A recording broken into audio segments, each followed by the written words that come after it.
आजकल पूरी दुनिया की नजर बाली पर है और बाली में जुटे नेताओं पर, क्योंकि सबको आशा है कि बाली से कोई संदेश दुनिया को मिलेगा और इसके कुछ आसार भी दिख रहे हैं। लेकिन हम बाली पहुंचे उससे पहले मोदी की बात को आगे बढ़ाते हैं। कहते हैं कि मोदी जहां जाते हैं वहां अपना एक रिश्ता खोज लेते हैं। यहाँ पर भी मोदी ने जो इंडोनेशियन भारतीयों को कहा, उसे सुनकर इंडोनेशियन भारतीय भावुक भी हुए और दंग भी रह गए।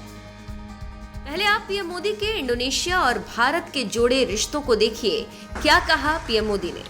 जीवन के पग पग पर, क्षण क्षण में ऐसा कितना कुछ है जिससे भारत और इंडोनेशिया ने मिलकर के अब तक सहज कर रखा है। बाली की ये भूमि महर्षि मार्कंडेय और महर्षि अगस्त्य के तप से पवित्र है।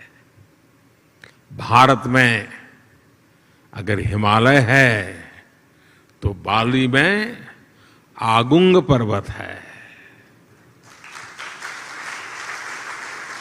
भारत में अगर गंगा है तो बाली में तीर्था गंगा है। हम भी भारत में हर शुभ कार्य का श्री गणेश करते हैं। यहां भी श्री गणेश घर घर विराजमान है। सार्वजनिक स्थानों पर शुभता फैला रहे हैं।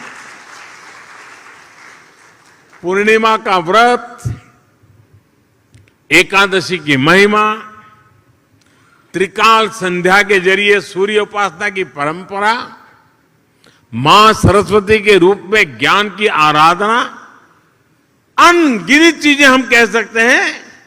ऐसी बहुत सी बातें हैं जो हमें जोड़े रखती हैं, जोड़ती रहती हैं। बाली का जन जन महाभारत की गाथाओं के साथ बड़ा होता है। और मैं तो द्वारकाधीश भगवान कृष्ण की धरती गुजरात से यहां पला बड़ा हूं। मेरा तो जीवन वहीं बीता हुआ है।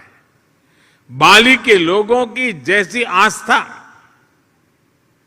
महाभारत के लिए है, भारत में लोगों की वैसी आत्मीयता बाली के लोगों के लिए भी है।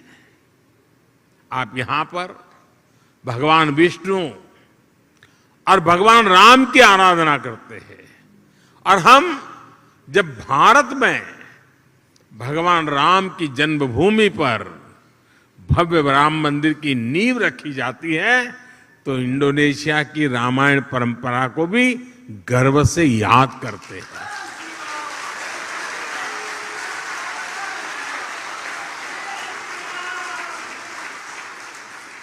कुछ साल पहले जब भारत में रामायण फेस्टिवल का आयोजन हुआ था तो इंडोनेशिया के भी कई कलाकार, यहां से कई कलावृंद भारत आए थे। और अहमदाबाद में, हैदराबाद में, लखनऊ में, अनेक शहरों में वो अपना कार्यक्रम करते करते वो अयोध्या आए थे। उनका आखिरी समापन कार्यक्रम अयोध्या में हुआ था और बहुत वाहवाही हुई थी। हिंदुस्तान में जहां गए अखबार भरे पड़े रहते थे। भाइयों और बहनों, बाली में ऐसा शायद ही कोई व्यक्ति होगा जिसकी अभिलाषा नहीं होगी कि अपने जीवन में एक बार अयोध्या या द्वारिका के दर्शन न करे। ऐसा शायद कोई भी इंसान नहीं होगा।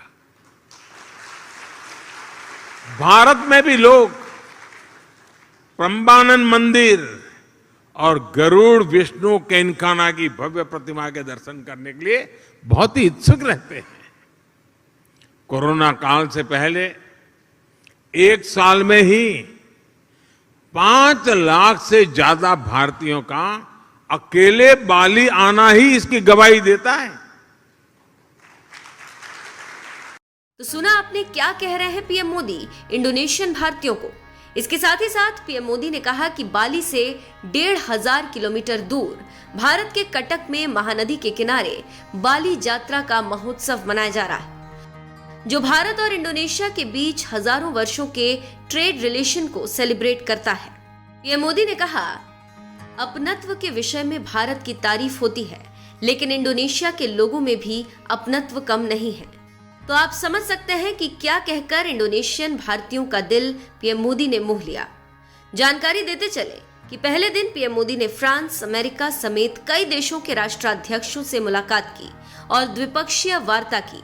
इसके साथ ही साथ भारत ने सभी से आग्रह किया कि आप युद्ध रोकें और शांति प्रदान करें। बाली शिखर सम्मेलन के दौरान पीएम मोदी और अन्य G20 नेता वैश्विक अर्थव्यवस्था, ऊर्जा, पर्यावरण, कृषि, स्वास्थ्य और डिजिटल परिवर्तन समेत कई मुद्दों पर विचार विमर्श किया। जानकारी देते चले कि शिखर सम्मेलन के दौरान 3 वर्किंग सेशन होंगे, जिसमें प्रधानमंत्री भाग लेंगे। इनमें खाद्य और ऊर्जा सुरक्षा, डिजिटल परिवर्तन और स्वास्थ्य जैसे मुद्दे शामिल हैं। पहले दिन का सेशन खत्म हो चुका है और दूसरे दिन कई बड़े समझौते होने वाले हैं। देखना होगा कि क्या निकलकर सामने आता है, लेकिन कहा जा रहा है कि पहले दिन मोदी छा गए हैं और अब देखना होगा कि दूसरे दिन क्या होता है।